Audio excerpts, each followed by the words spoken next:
أعوذ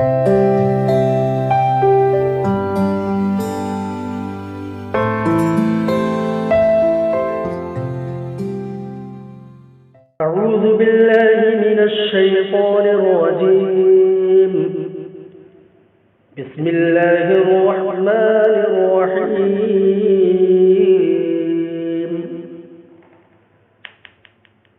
ألم تر كيف فعل ربك بأصحاب الفيل؟ ألم يجعل كيدهم في تضليل وأرسل عليهم طيرا أبابيل